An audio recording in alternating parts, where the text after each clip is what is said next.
All right, this is a Fox News alert. The big question is, what will the United States do? Turkey is set to attack a Kurdish-held city. Another one. Right, exactly. In Syria, there are also reports that a number of ISIS aligned people have flown the coop out of some prisons there.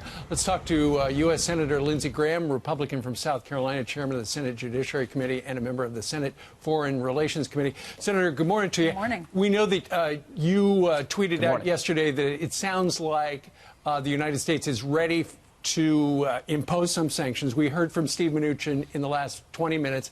He said we're ready. You said that could be a game changer. Explain. Well, what's going to happen is I'm going to meet with the president this afternoon. I've been working with Democrat and Republican colleagues to issue sanctions against Turkey, and the blame here is with Turkey. 3 weeks ago, I met Erdoğan at the UN in New York. This safe zone concept of where we'd keep Turkey and the Kurds away from each other with an international force was working. A week after that, he basically lied to me, called up President Trump, saying I'm going into Turkey, and the rest is history. It's quickly deteriorating inside of Syria. I blame Turkey. There's going to be crippling sanctions imposed by the Congress to supplement what President Trump's administration has done. We're going to send a signal to Turkey that's unmistakable in the eyes of Erdoğan and the world, and we're going to break his economy until he stops the bloodshed. What's the disconnect, Senator? Erdoğan, not only did he think that he was going to be able to get away with it, he plans on coming to Washington and visit the president in a couple of weeks. So who's not communicating with who? Yeah.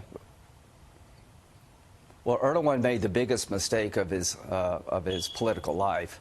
The president has tried to hold this together. The YPG Kurds, in the eyes of Turkey, are a terrorist organization. They're aligned somewhat with the PKK.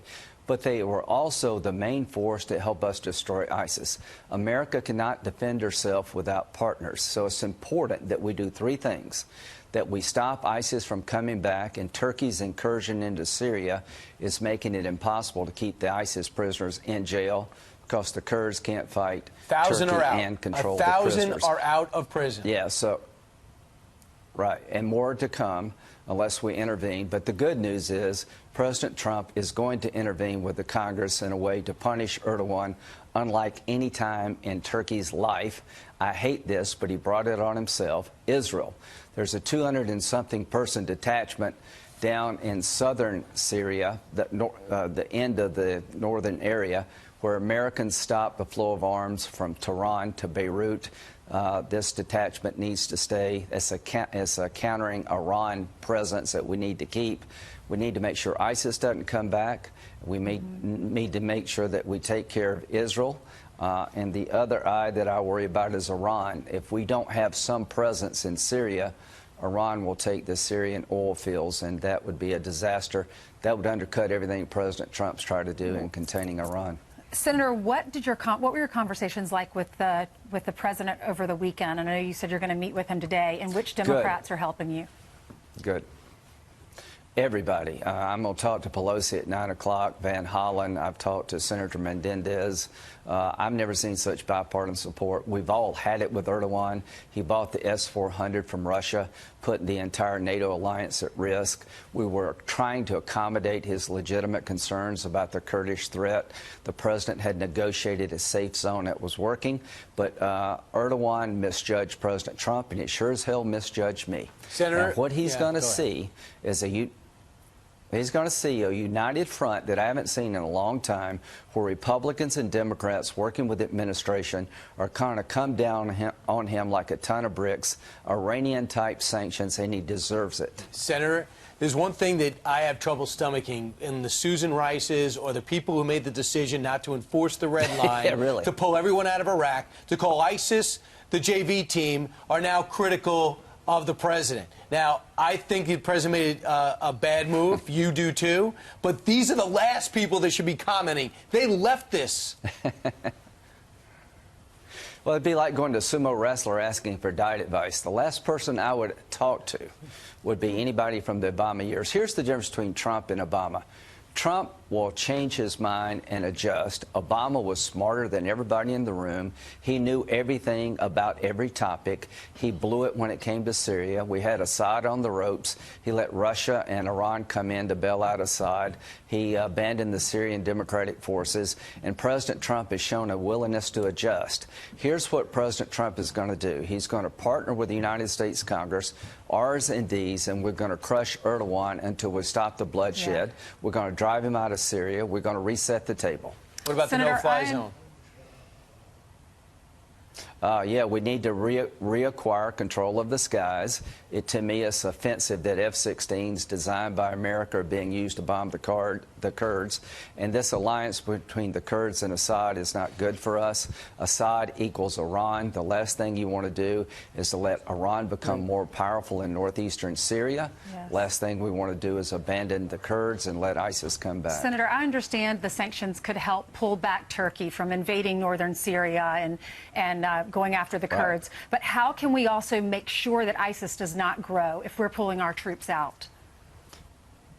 Great question. Well, here's what we need. We need a configuration once we drive Turkey out to accomplish 3 vital U.S. missions to make sure ISIS never comes back. If you think they just threaten Europe, you're wrong. They will radicalize people in our country. If they come back and reestablish even a small caliphate, they will be seen as winners, and they'll radicalize people here at home. They will come here. So a force to contain ISIS is necessary. A counterweight to Iran is necessary, and we need to keep that base open so Can that we do that if our troops aren't Iran there, though? cannot Okay, flow there weapons you go. into Libya. You want to keep the base open? We're going to need a small footprint. We're going to need a small footprint. The Europeans need to do more. They need to take back their ISIS fighters. But the goal number 1 is to stop the bloodshed, punish Turkey, and make sure that Russia, Iran, North Korea are watching the way Trump does business. If he punishes Erdogan, an ally on paper, then that will send a signal that there's a new sheriff in town. Well, it'll be interesting to see what happens by the end of the day, where you're going to talk to the president, you're going to talk to Congress, figure it out. I know the two of you have not agreed on this particular topic because he's saying I made a campaign promise.